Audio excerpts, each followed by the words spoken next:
O distúrbio do pânico tem origem no passado espiritual de cada um de nós.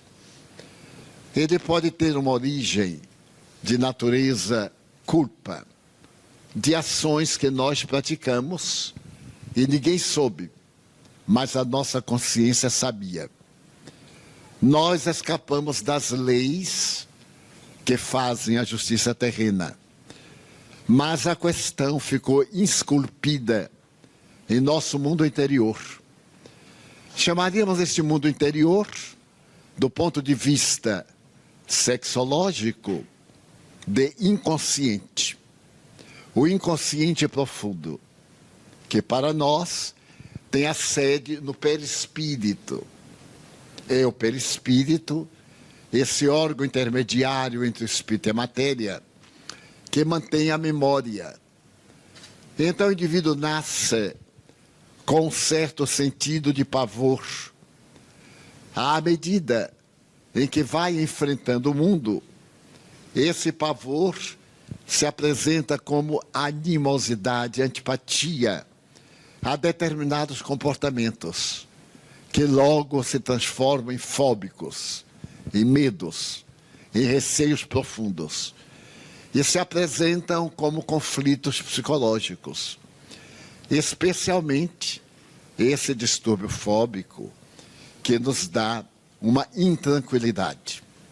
Ao lado deles, nós vamos ter um desconforto do sistema nervoso simpático. Como lembram, nós temos 3 sistemas nervosos: o simpático, o parasimpático e o autônomo. O autônomo é aquele que se encarrega das nossas funções inconscientes: a digestão, a circulação do sangue, os batimentos cardíacos, a respiração. Não necessita da nossa consciência para que eles ocorram. São automáticos, dormindo ou desperto. O sistema nervoso simpático se encarrega das funções endocrínicas, das glândulas, a timo, a pineal, a tiroide, a paratiroide, o fígado, que é uma glândula mista, tanto atende às funções internas como às externas. E o parasimpático, que é um auxiliar desse encarregado do funcionamento orgânico. Mas se eu disser alguma coisa que alguém não haja entendido, pode interromper. Estou muito acostumado. Então, nesse sistema autônomo, há uma ansiedade, isto é, uma necessidade de reparar o erro.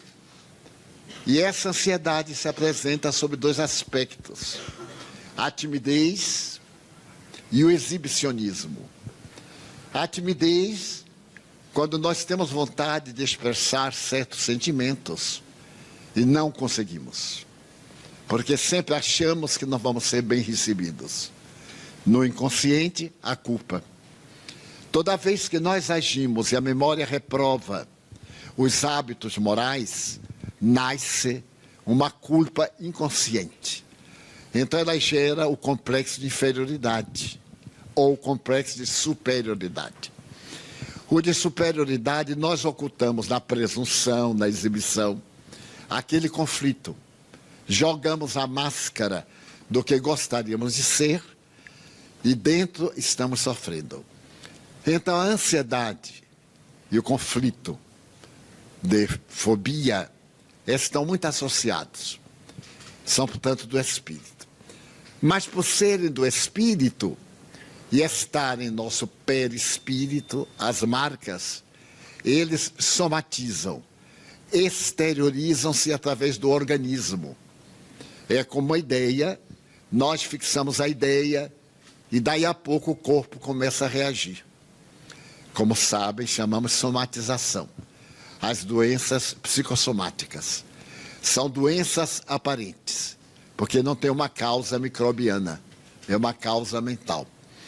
Então a ansiedade, o distúrbio do pânico, terminam por nos levar ao estado permanente de desequilíbrio, porque o sistema nervoso central não funciona com a regularidade. Os nossos neurônios não dão as mensagens com a celeridade que se faz necessária. Estou fazendo entender-me? Quem não entender, pode levantar a mão. Porque já que é uma conversa, vamos conversar. E então, qual a terapia? Necessitamos de assistência psicológica para poder minorar os efeitos. E assistência espiritual para adquirirmos a certeza de que todos erramos, todos temos o direito de errar, todos nós devemos errar, porque é através do erro que nós aprendemos a agir corretamente. E achar natural, porque todo mundo tem medo, todo mundo tem ansiedade. Existe ansiedade natural. Quando está esperando o namorado, a namorada, o tempo não passa. Os gregos criaram uma palavra para isso. É um tempo especial. Quando estamos esperando a demissão do emprego, esperando a reprimenda do pai, da mãe, o receio do exame, do vestibular, do Enem. Então, essa ansiedade é natural. É uma ansiedade chamada expectativa. Não sei o que vai acontecer. Mas quando essa ansiedade nos torna pálidos, batimentos cardíacos acelerados, suor, frio, ela já é patológica, já é doença. Uma doença mental, emocional, que se apresenta com sintomas físicos. Aí é necessário que nós vamos ao espírito, através da prece, dê uma parada respiratória, modifiquemos a nossa respiração. Nós temos a respiração pulmonar, ela se dá automática. E para controlar esse estado fóbico e ansioso, a respiração diafragmática, em que o diafragma é movimentado. Por exemplo, inspirar com a boca fechada, demoradamente, depois reter um pouco, para poder o oxigênio fazer a limpeza do sangue, transformar o sangue venoso, que vai pelas veias, em arterial, das grandes artérias. E depois expirar bem demorado, para que saiam do pulmão o gás carbônico e as substâncias perniciosas. Os oradores, os declamadores, os dançarinos, os jogadores, todos aqueles que fazem exercícios físicos prolongados, têm a respiração diafragmática. Para ninguém notar, ele dá um tipo de cansaço. Então, na técnica de oratória, nós temos que aprender a respirar na frase. Por exemplo, eu ia andando com muitas dificuldades quando é o momento da respiração.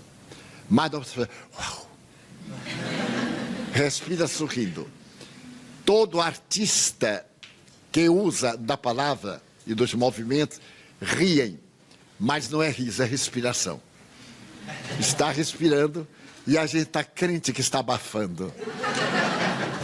Então, essa é uma terapia que relaxa.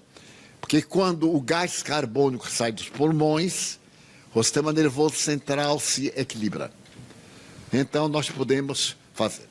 Eu estava escutando a palestra da noite de ontem, quando as pessoas apresentaram certas dificuldades. Vírgula, pausa, respira. Então, mas dá para fazer o biquinho. Rindo, o ar naturalmente sai. Daí nós temos a terapia espiritual, a prece, a leitura para nos tranquilizar. Temos a técnica material, respirar, silenciar os nossos movimentos. Então é um problema de origem espiritual, dívidas que nós guardamos a culpa.